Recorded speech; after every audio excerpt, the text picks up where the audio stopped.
Semangat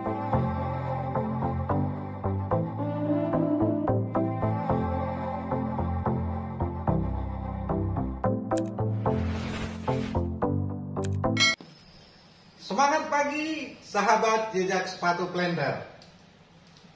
Pada konten sore hari ini, jejak sepatu Plender hadir dengan konten yang mungkin kontra atau pro, sehingga bisa disebut pro dan kontra, yaitu konten tentang garam bukan pupuk sawit. Ya, jadi ada sebuah penegasan menurut pemahaman kami bahwa garam bukan pupuk sawit. Ketika harga pupuk naik sangat signifikan, kita berpikir alternatif apa yang harus kita lakukan untuk memenuhi kebutuhan nutrisi tanaman. Beberapa orang mengatakan bahwa garam bisa sebagai pengganti pupuk. Benar tidaknya, semoga penjelasan kami berikut ini bisa memberikan pencerahan. Semestinya kita pahami dulu, baru kita bisa menerapkan apakah betul garam bisa sebagai pupuk untuk kelapa sawit atau tidak. Dasar kami yang pertama adalah tentang kandungan garam. Ya, yang pertama adalah tentang kandungan garam, yaitu Na tambah Cl atau NaCl, natrium klorida. Na bukan merupakan unsur esensial bagi tanaman kelapa sawit. Kalau Cl merupakan unsur esensial bagi tanaman kelapa sawit. Cl sudah bisa diperoleh oleh tanaman melalui pupuk MOP, yaitu KCl. Nah, ada orang yang mengatakan bahwa Na bisa mengganti fungsi kalium. Menurut kami ini tidak tepat. Kenapa? Karena pengertian dari esensial adalah bahwa nutrisi tersebut, fungsi dan perannya tidak bisa digantikan oleh nutrisi yang lain. Unsur tersebut, fungsi dan perannya tidak bisa digantikan oleh unsur atau senyawa yang lain. Itu pengertian esensial.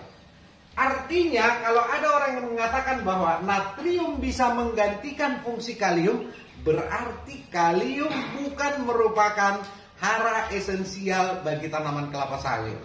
Dan menurut kami ini salah.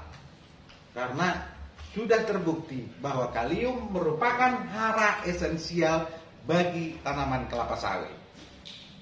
Ada orang yang mengatakan bahwa di pantai kelapa tumbuh dengan baik, di mana di sana ada larutan garam.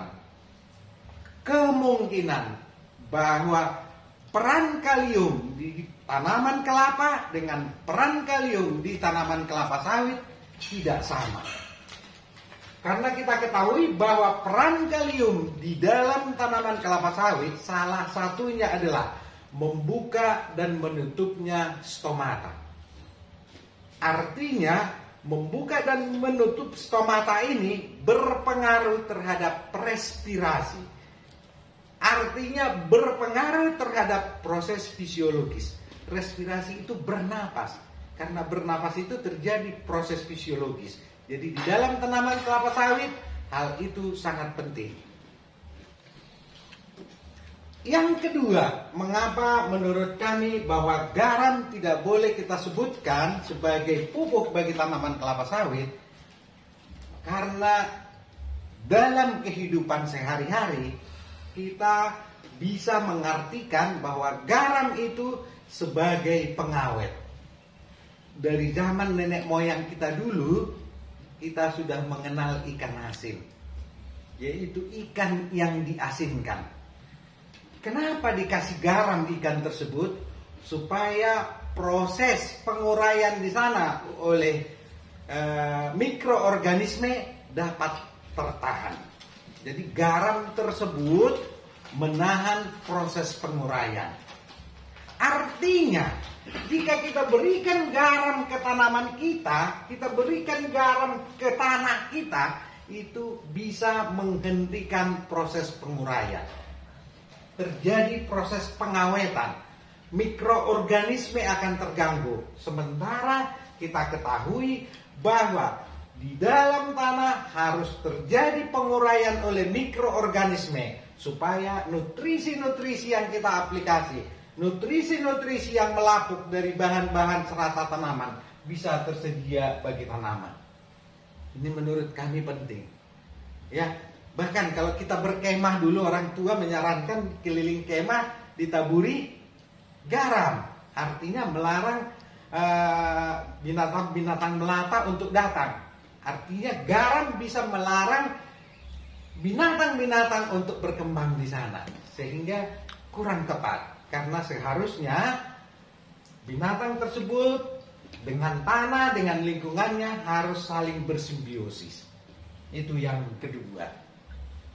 Yang ketiga, selama kami mengenal istilah nutrisi untuk tanaman kelapa sawit, bergelut di bidang kesehatan tanaman kelapa sawit, kami belum pernah membaca jurnal penelitian tentang garam sebagai pupuk untuk tanaman kelapa sawit.